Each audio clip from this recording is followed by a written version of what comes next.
औज़ुबिल्लाहि मिनश्शैतानिर्रजीम बिस्मिल्लाहिर्रहमानिर्रहीम वसल्लल्लाहु अलैका या वली अल असर अदरिकना वला तुहलिकना। नाज़रीन सलामुन अलैकुम।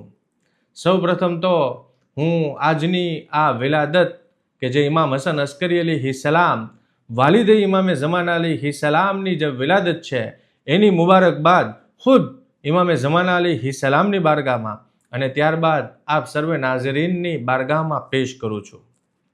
આવો આ વિલાદતના મોકા ઉપર ઇમામ હસન અસ્કરી અલીહિ સલામના જીવનથી સંબંધિત એક પ્રસંગ જોઈએ।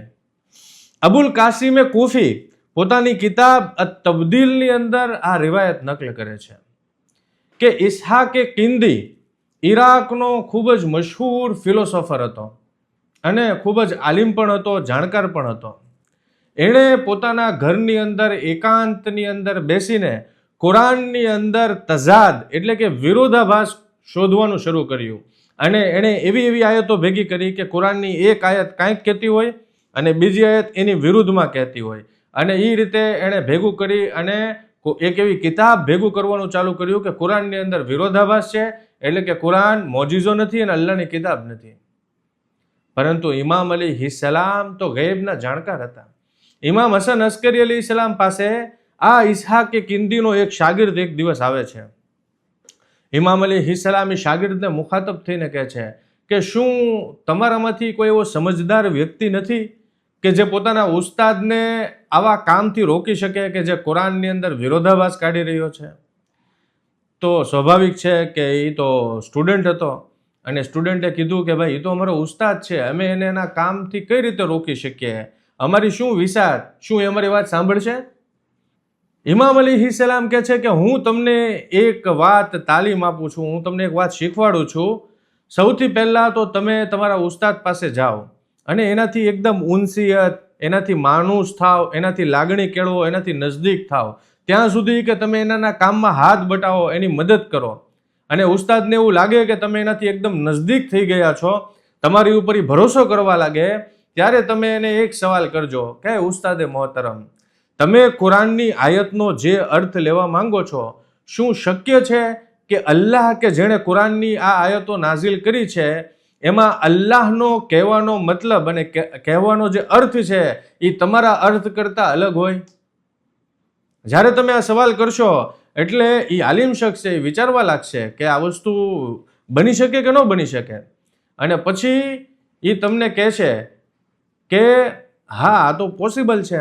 પછી તમે એને આગળ સવાલ કરજો તો અગર તમે કુરાનની આયતનો જે અર્થ લીધો અને અલ્લાહે કુરાનની જે આયત નાઝિલ કરી એમાં અલ્લાહનો મિનિંગ કંઈક અલગ હશે, તો આ ખોટો અર્થ લેવા માટે જવાબદાર કોણ? અને તમે જે રીતે વિરોધાભાસ કાઢી રહ્યા છો, શું એ રીતે વિરોધાભાસ થઈ શકે છે? આ વાત સાંભળીને એ સ્ટુડન્ટ છે એ જાય છે અને ઇસ્હાકે કિંદીથી એકદમ ઉનસિયત, એકદમ નજદીકી કેળવે છે, એના કામમાં મદદ કરે છે અને જ્યારે ઇસ્હાકે કિંદીનો ભરોસો જીતી લે છે તો એક દિવસ જે રીતે ઇમામ અલી સલામે તાલીમ આપી હતી એ જ રીતે એને સવાલ કરે છે કે ઉસ્તાદે મોહતરમ, મારો એ સવાલ છે કે તમે કુરાનની આયતનો જે રીતે અર્થ લેવા માંગો છો, શું એવું શક્ય છે કે અલ્લાહ પણ એ જ અર્થ લેવા માંગતો હોય કે એનાથી અલગ અર્થ લેવા માંગતો હોય? તો કે પોસિબલ છે કે મારો અર્થ લેવો અલગ હોઈ શકે અને અલ્લાહનો અર્થ અલગ હોઈ શકે। પછી એ જે સ્ટુડન્ટ છે એ ઉસ્તાદને કહે છે અને અગર એવું થયું કે તમે જે કુરાનની આયતમાં વિરોધાભાસ માટે જે મિનિંગ લીધો અને અલ્લાહનો મિનિંગ એની કરતાં અલગ હશે તો શું થશે?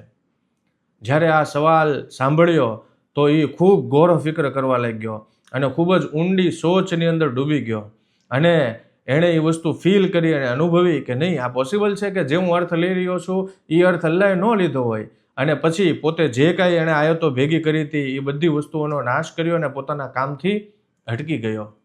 આ છે ઇમામ અલીહિ સલામ। આપણે આ પ્રસંગ ઉપરથી એ વાત જોવા મળે છે કે જ્યારે પણ દીન ઉપર, શરીયત ઉપર જ્યારે પણ કોઈ ખતરો કે કોઈ મુસીબત આવી છે તો ઇમામ અલીહિ સલામે આવીને મદદ કરી છે।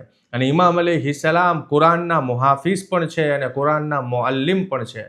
ઇમામ અલીહિ સલામ એ ગૈબના જાણકાર છે કે જ્યારે ઇસ્હાકે કિંદીએ એકાંતમાં કિતાબ લખવાનું શરૂ કર્યું અને એની અંદર એના મગજની અંદર શું ભ્રમણાઓ ચાલી રહી હતી, ઇમામ અલી સલામ એનાથી સારી પેઠે વાકેફ હતા। આ ઇમામનું ઇલ્મે ગૈબ દર્શાવે છે. અને જ્યારે પણ દીનની હિફાઝતની કે કુરાનની હિફાઝતની વાત આવે ત્યારે ઇમામ અલૈહિસ્સલામ આગળ આવે છે અને એક નાના એવા સવાલથી મુખાલિફની શાનને ઠેકાણે લાવી અને દીનની હિફાઝત કરે છે.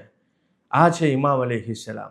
આપણે અલ્લાહ પાસે દુઆ કરીએ કે આપણને જિંદગીના આખરી શ્વાસ સુધી આવા ઇમામ અલૈહિસ્સલામની ઇમામત ઉપર સાબિત કદમ રાખે અને એમના રસ્તેથી કુરાન અને દીન લેવાની આપણને તૌફીક અતા કરે અને ઇમામે ઝમાના અજ્જલલ્લાહુ તાલા ફરજહુ શરીફના ઝુહુરમાં જલ્દી કરે અને એમના નાસિરીનમાં આપણો શુમાર કરે.